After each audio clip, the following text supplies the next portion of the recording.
Persiapan petugas haji melayani para jemaah haji di Tanah Suci sudah bergabung bersama kami Ketua Komnas Haji dan Umroh Pak Mustolih Siroj dan Direktur Bina Haji Direktorat Penyelenggaraan Haji dan Umroh Kementerian Agama Pak Mustain Ahmad.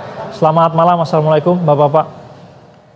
Waalaikumsalam warahmatullahi wabarakatuh. Mas Said. Ya, dengan saya di sini. Pak Direktur, selamat malam. Selamat malam, waalaikumsalam. Mohon maaf, masih di perjalanan menuju ke embarkasi Solo. Oh, baik. Jadi kami sedang persiapan untuk pelepasan kloter pertama nanti jam 9 di embarkasi Solo, SOC. Baik. Terima kasih Bapak-Bapak sudah bersedia menyempatkan waktunya bergabung bersama kami di Berita Satu Tamu. Saya mau langsung ke Pak Mustain saja dulu, nampaknya di dalam perjalanan ini. Pak Mustain, kita ingin dengar update-nya, bagaimana persiapannya ini jelang keberangkatan kloter pertama pada besok. Ya, alhamdulillah. Jadi dengan bersama-sama segenap komponen, kementerian, lembaga, dan juga dukungan dari berbagai lembaga keagamaan yang tergabung di dalam PPIH, baik itu PPIH Kloter, terdiri dari para ketua kloter, pembimbing ibadah, tenaga kesehatan, dan juga PPIH Embarkasi yang dipimpin oleh para Kakanwil yang mewilayahi asrama haji. Alhamdulillah kita sudah mulai memberangkatkan kloter pertama mulai malam hari ini dan esok dini hari dari berbagai titik, 14 titik embarkasi se-Indonesia, termasuk yang pada saat ini saya sedang berjalan menuju embarkasi Solo. Insya Allah nanti jam 21 kita berangkatkan dari embarkasi Solo dan nanti akan diterima oleh para petugas kita yang sudah kita berangkatkan 2 hari yang lalu di Madinah, di PPIH Madinah. Ada berapa total calon jemaah haji Pak Mustain yang diberangkatkan di kloter pertama ini dari total di semua 14 embarkasi tadi? Dari semua embarkasi ini kita ada sekitar 4.000 jemaah ya yang akan kita berangkatkan. Mudah-mudahan semuanya bisa berjalan lancar di hari pertama ini. Jadi semua para calon jemaah haji yang akan diberangkatkan di kloter pertama ini sudah berada di asrama embarkasi masing-masing ya, Pak Mustain? Betul berada di semua embarkasi dan berangsur sesuai dengan jam penerbangan. Mereka akan diberangkatkan ke Saudi dalam hal ini gelombang 1 nanti landingnya di Madinah, menyelesaikan dulu persiapan di Madinah sekitar 7 hari dan kemudian nanti akan dibawa ke Makkah. Lalu bagaimana dengan petugas haji kita yang ada di Madinah, apakah sudah siap semuanya menyambut calon jemaah haji kita yang akan tiba nanti? Insya Allah, jadi para petugas kita sekarang sudah ada 388 petugas kita, Daker Madinah dan juga Daker Bandara yang insya Allah akan siap menerima kehadiran dari jemaah haji kita gelombang 1 dari bandara. Mereka nanti akan diangkut dengan bis yang sudah kita siapkan menuju hotel-hotel di kawasan Markaziyah di seputar Masjid Nabawi. Insya Allah. Pak Mustain, Menteri Agama Pak Nasruddin Umar kan baru saja pulang kalau tidak salah ya dari Madinah memantau bagaimana persiapan di sana. Apakah ada arahan khusus dari Pak Menteri, misalnya dari hasil pemantauan atau peninjauan di sana? Jadi arahan beliau kepada kita semua ini fokus ke jamaah ya. Jadi kita mesti lebih intens mendampingi jamaah, apalagi di Saudi sekarang ini. Layanan berbasis teknologi yang dikembangkan Saudi dengan nusuk itu diharapkan bisa berjalan lancar sehingga kemudian jamaah bisa mengakses dengan baik sehingga mereka bisa mendapatkan layanan dengan baik. Nah ini dan sekali lagi yang ditekankan oleh Pak Menteri adalah bagaimana agar para petugas ini fokus kepada para jamaah sehingga kemudian mungkin jamaah satu dengan yang lain menghadapi problem yang berbeda dan di setiap titik-titik problem itu diharapkan para petugas kita dan petugas insya Allah sudah kita latih untuk bisa memberikan pendampingan layanan untuk mencari solusi manakala didapatkan hambatan atau kendala yang ada di sana. Baik, nampaknya seluruhnya relatif sudah siap begitu ya, arahan dari Pak Menteri juga sudah jelas untuk kemudian dilaksanakan. Sama ke Komnas Haji dan Umroh Pak Mustolih. Pak Mustolih, kalau dari Komnas Haji seperti apa pantauannya? Bagaimana menurut Komnas Haji berkaitan dengan kesiapan petugas haji di Indonesia saat ini? Iya, Mas Said dan pemirsa Berita Satu dimanapun berada, pertama saya mengucapkan selamat dulu kepada Bapak Ibu, saudara-saudara sekalian yang pada musim haji tahun 2025 ini terpilih menjadi jamaah haji Indonesia yang berangkat ke tanah suci Makkah dan menjadi duyufur Rahman, tamunya Allah. Ini tentu menjadi kebahagiaan tersendiri bagi Bapak Ibu sekalian dan tentu bagi keluarganya dan sanak famili serta lingkungannya, karena dari sekian juta penduduk Indonesia hanya 221.000 orang yang kemudian diberikan kesempatan mendapatkan panggilan ke rumah Allah, menyempurnakan rukun Islam. Nah, yang berikutnya adalah menyangkut soal tadi persiapan saya kira saat ini tampaknya berjalan lancar begitu ya Pak Direktur ya.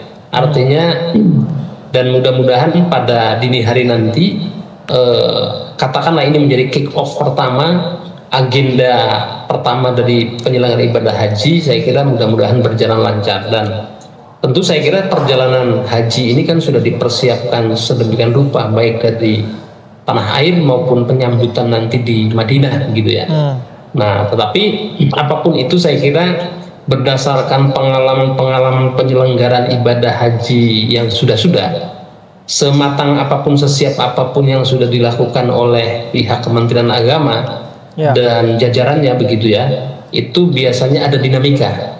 Jadi biasanya A, B, C, D, E oke, tapi EFGH-nya biasanya kadang-kala ada dinamika. Karena yang kita bawa itu adalah masyarakat yang plural, masyarakat yang latar belakangnya berbeda-beda. Ada yang baru naik pesawat, ada yang baru ke Arab Saudi, ada yang juga sudah berkali-kali barangkali ke luar negeri. Belum lagi tadi yang dibilang oleh Pak Direktur misalnya menyangkut soal layanan berbasis teknologi. Nah, ini saya kira tantangan tersendiri bagi jamaah kita. Jangankan teknologi musuh begitu ya, untuk WA saja barangkali jamaah kita ada yang harus dibantu oleh petugas. Nah, oleh karena itu saya kira peran petugas menjadi sangat vital. Jadi kesuksesan dan keselamatan jamaah haji kita itu saya kira ada menjadi tanggung jawab dan merupakan hal yang tidak bisa ditawar, yang itu yang menentukan adalah bagaimana koordinasi dari para petugas dan kesigapan para petugas. Oleh karena itu saya berharap bahwa petugas ini adalah juga harus kita support terus untuk kemudian menjalankan tugasnya dengan baik, dengan ikhlas. Dan saya sering menyebut di berbagai kesempatan bahwa anggaplah jamaah haji ini adalah, kalau dia lansia itu adalah orang tua sendiri begitu, orang tua seperti orang tua kandung. Kalau dia sebaya atau di bawah usianya, anggaplah dia saudara kandung sendiri. Karena ini penting, karena kadang-kala tuntutan menjadi petugas haji itu kan memang harus bekerja sekian jam gitu ya, kadang overtime itu sering. Kita lihat sendiri, kelihatannya Pak Direktur sudah mulai kurang tidur itu. Karena melakukan koordinasi 24 jam dan tidurnya pasti sangat terbatas. Betul. Tapi maka saya bilang bahwa menjadi petugas haji itu adalah satu kehormatan, bukan hanya sebagai menjalankan ibadah agama begitu, tapi juga ini menjalankan misi negara. Ini adalah, makanya disebutnya sebagai perjalanan haji itu adalah, kalau tadi Pak Menteri dalam sambutannya itu disebut sebagai perjalanan vertikal, perjalanan menuju Tuhan, tapi di sisi lain ini adalah perjalanan misi negara. Maka disebutnya rombongan haji kita itu dalam Undang-Undang Nomor 8 tahun 2019 itu disebutnya sebagai misi haji Indonesia, itu adalah misi negara. Nah, oleh karena itu saya kira penting untuk kemudian petugas ini juga sigap. Jadi kesuksesan haji ini, Mas Said begitu ya, ini tergantung banyak faktor. Jadi ada dari jamaahnya sendiri nurut atau tidak dengan petugas begitu ya, ikut enggak dengan arahan petugas, dan kemudian kesigapan petugas, dan kemudian pihak-pihak terkait, misalnya dalam hal ini adalah negara tuan rumah, dalam hal ini ada Arab Saudi. Berikutnya adalah hari ini kan akan ditentukan kelancaran adalah penerbangan ya. Catatan saya misalnya terhadap di tahun lalu. Nah, ini yang dibilang tadi ini Pak Direktur Pak Mustain mau menuju ke Bandara SOC.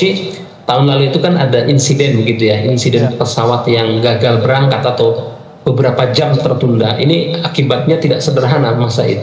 Kalau jangankan terlambat sampai 1 hari, 1-2 jam saja bergeser jadwalnya, ini akan berpengaruh terhadap berbagai macam faktor.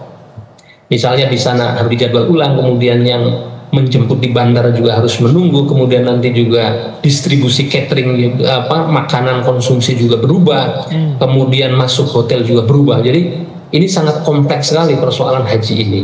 Oleh karena itu saya kira dan ini menjadi pertaruhannya Pak Mustain dan kawan-kawan begitu ya, kalau saya tidak berlebihan, karena ini adalah haji pertama di pemerintahannya Bapak Presiden Prabowo dan Mas Gibran begitu ya. Jadi ini akan menjadi disorot oleh berbagai macam, terlebih ada teman-teman MCH juga yang terdiri dari berbagai unsur media kan juga ikut juga, termasuk teman-temannya Mas Said itu masih ikut itu.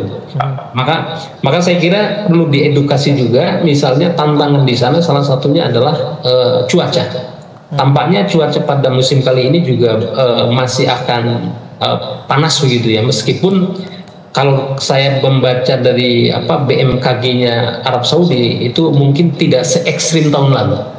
Nah, tapi apapun itu saya kira ini penting untuk menjaga, betul tadi yang disampaikan oleh Pak Menteri begitu ya. Jadi jangan sampai nyampe jamaah haji kloter pertama ini kemudian sampai di Madinah langsung dendam tanda petik, maksudnya langsung ibadah yang kemudian berlebihan sehingga kemudian nanti ketika puncaknya yaitu tanggal 4 sampai dengan tanggal 9 Juni begitu ya, atau tanggal 9 Zulhijjah sampai dengan hari tasyrik nanti, itu kemudian energinya sudah terkuras sehingga kemudian jatuh sakit, kemudian tidak bisa melakukan ibadah-ibadah yang sifatnya rukun atau wajib begitu ya. Nah ini harus dihindari, dan saya kira penting juga Mas Said, yaitu peran keluarga di rumah yang ditinggalkan, yaitu supaya memberikan support begitu ya, berkomunikasi supaya terlebih kalau yang berangkat ini adalah keluarganya yang usianya lanjut. Nah ini mesti betul-betul dipantau juga. Kalau petugas saya kira pasti 24 jam itu melekat begitu ya. Dan kalau makanya sistem penyelenggaraan haji kita itu menjadi benchmark daripada negara-negara lain, termasuk Turki, termasuk Pakistan, termasuk Iran. Itu juga kan studi banding ke negara kita, ke tempatnya Pak Direktur itu. Kenapa? Karena kita berjenjang, modelnya itu koordinasinya secara sistematis begitu ya. Ada istilahnya Dakar begitu ya, petugas daerah kerja, kemudian nanti ada kepala sektor begitu ya, kemudian nanti turun lagi ada karom, ketua rombongan, ada karpu, ketua rombongan dan seterusnya, sehingga ini sangat sistematis, dan semestinya kalau misalnya tidak ada jamaah yang hilang begitu, kalau jamaahnya ikut aturan tentu saja ya. Meskipun di 2023 kan ada jamaah dari Palembang yang hilang itu. Nah, tapi itu karena gelangnya lepas. Tapi sepanjang ini penting juga Mas Said. Jadi harus disampaikan. Kalau petugas pasti, tapi keluarga itu harus wanti-wanti kepada orang tuanya, kepada keluarganya. Kalau yang lain mungkin boleh lepas, katakanlah misalnya paspor boleh hilang ya, begitu ya Pak Direktur ya. Ya harusnya sih jangan. Harusnya sih jangan. Tapi maksudnya saya mau menyatakan begini Pak Direktur. Paspor boleh hilang, KTP boleh hilang, tapi gelang jangan hilang kan gitu. Betul, ya Pak Direktur ya. Karena kalau paspor hilang bisa minta petugas untuk bagaimana lah caranya. Ada dokumen penggantinya. Ada dokumen penggantinya. Tapi kalau sudah gelangnya hilang Mas Said, ini susah karena dalam gelang itu kan ada alamat hotelnya, ada siapa, ada sektornya berapa dan kloter berapa, itu terbaca datanya. Tapi kalau gelang sudah hilang, paspor pun hilang, nah itu gawat ya. Bisa wallahu alam bisawab itu. Itu kira-kira. Nah ini penting supaya gelang itu tidak boleh lepas, termasuk juga dokumen-dokumen lain itu juga tidak boleh hilang. Tadi penting penekanannya berkaitan dengan kapasitas petugas haji kita begitu. Mereka benar-benar harus siap begitu diberangkatkan, siap untuk menjalankan tugasnya di sana. Nah, dari Pak Direktur Bina Haji, Pak Mustain, ini seperti apa? Apakah ada pendekatan khusus yang dilakukan tahun ini untuk teman-teman petugas haji kita agar dipastikan mereka memiliki kompetensi dan kesiapan yang optimal sebelum diberangkatkan, Pak Direktur? Pendekatan yang ada sekarang ini adalah pendekatan yang komprehensif antara fisik dan spiritual. Dan ini mungkin yang sedikit membedakan dengan tahun-tahun sebelumnya, karena sisi spiritual mendapatkan perhatian khusus dari Pak Menteri. Dalam arti para jamaah ini kita ajak sejak dari bimbingan manasik di tingkat kecamatan, di tingkat kabupaten kota, dan juga di KPIH-KPIH-nya untuk benar-benar memasuki event ibadah ini itu secara fisik siap, karena seringkali dibahasakan haji ini ibadah fisik sehingga kadang-kadang agak yang melupakan sisi spiritualnya. Nah, dari titik inilah maka kemudian para petugas-petugas kita juga kita harapkan bisa dari awal petugas-petugas ini ada yang selain petugas yang nempel di jamaah, petugas kloter, itu juga ada petugas-petugas yang selama ini memberikan bimbingan, para fasilitator, narasumber dan sebagainya. Ini yang kemudian akan mengajak para jamaah ini untuk tadi apa dalam bahasa Pak Menteri atau Pak Mustoleh tadi, Komnas Haji tadi menyampaikan tentang agar orang tidak mabok gitu ya, yang tidak. Ayo kita beribadah terukur dengan hati yang tenang, dengan kondisi yang baik, sehingga kemudian semua bisa berjalan dengan lancar. Nah, di titik-titik itulah kemudian para petugas-petugas kita lakukan pelatihan. Pelatihan yang ada ini adalah pelatihan yang terintegrasi, yang kemudian kita juga melakukan gladi posko untuk membiasakan petugas ini bertemu dengan kemungkinan-kemungkinan kendala yang dihadapi jamaah. Bukan itu saja, kita juga mengajak teman-teman petugas haji daerah PHD yang diberangkatkan oleh Pemkab, Pemkot, Pemprov, dan juga pembimbing ibadah KPIHU untuk terlibat dalam satu kesatuan PPIH. Jadi ini kita ada aplikasi namanya aplikasi petugas haji yang akan menyatukan ini.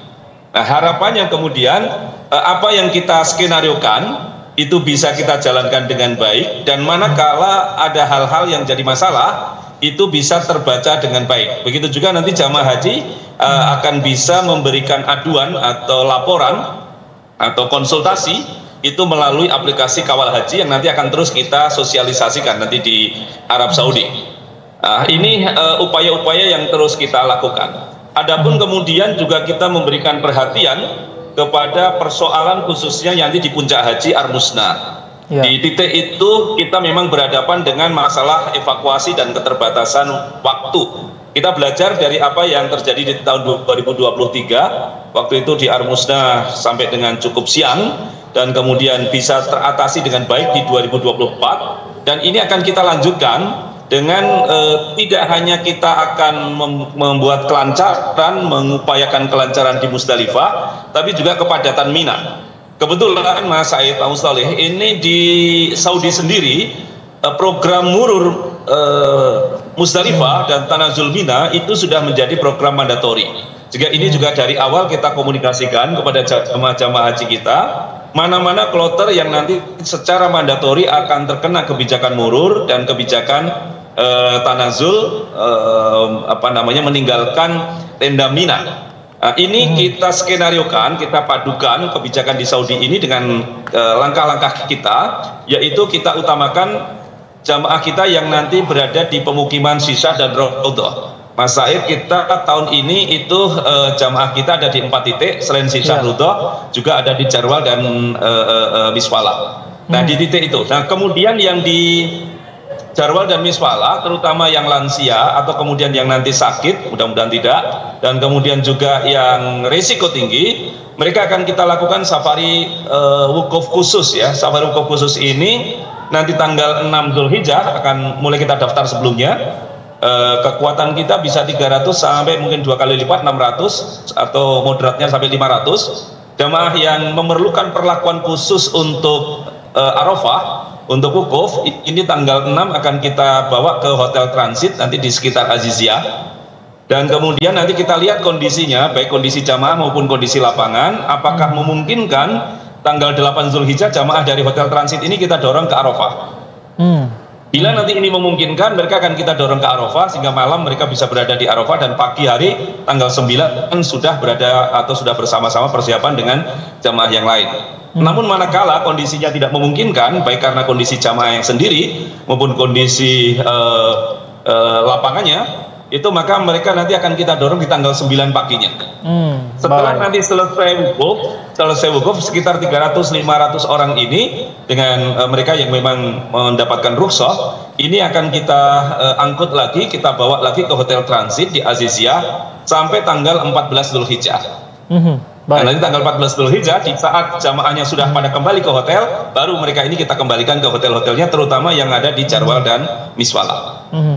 Baik, ada begitu, banyak inovasi begitu yang dilakukan, semoga berjalan dengan lancar begitu ya. Tadi yang penting adalah petugas haji ini siap secara fisik, siap secara spiritual begitu juga ya.